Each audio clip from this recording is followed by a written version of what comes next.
যারা স্বল্প বাজেটে ট্রলি বয় অথবা ইনডোর ক্লিনারের ভিসা খুঁজতেছিলেন, তাও ডেলিকেট কর্তৃক ইন্টারভিউর মাধ্যমে, আজকের ভিডিওটি হচ্ছে তাদের জন্য। ভিডিওটি না টেনে সম্পূর্ণ দেখার অনুরোধ রইল। হ্যালো ভিউয়ার্স, আসসালামু আলাইকুম, দিস ইজ শরীফ ফ্রম এজার।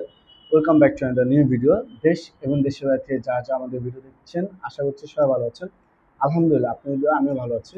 আজকের ভিডিওটি হচ্ছে সৌদি আরবের সুনামধন্য আল মাওয়ারিদ কোম্পানিতে দুইটি ক্যাটাগরিতে ভিসা দেবে। একটা হচ্ছে ট্রলি বয় আর একটা হচ্ছে ইনডোর ক্লিনার, যার দুটারই বেসিক স্যালারি হচ্ছে 700 রিয়াল, থাকা খাওয়া সম্পূর্ণ নিজ। যারা যারা যেতে যাচ্ছেন, অর্থাৎ আপনার যে অভিজ্ঞতা লাগবে, এখানে মূলত আপনার 8 ঘন্টা ডিউটি করতে হবে। আপনার বয়সসীমা হচ্ছে সর্বনিম্ন 21 বছর, সর্বোচ্চ হচ্ছে 35 বছর পর্যন্ত। বাকি যত ফ্যাসিলিটি পাবেন সব সৌদি আরবের শ্রম আইন অনুযায়ী পাবেন। অর্থাৎ ইন্টারভিউটি অনুষ্ঠিত হবে 16 ও 17 নভেম্বর 2025 সালে। তার আগেই আমাদের অফিসে যোগাযোগ করতে পারেন। অফিসের ঠিকানা হাউস নাম্বার 77, অকিমেনশন, লিফটের 6, আমতলী, মহাখালী। আর আমাদের ইউটিউব চ্যানেলটা যদি ভালো লেগে থাকে, ইউটিউব চ্যানেলটা সাবস্ক্রাইব করে রাখতে পারেন, অথবা আমাদের পেজ থেকে থাকলে পেজটা ফলো দিয়ে রাখতে পারেন। ধন্যবাদ।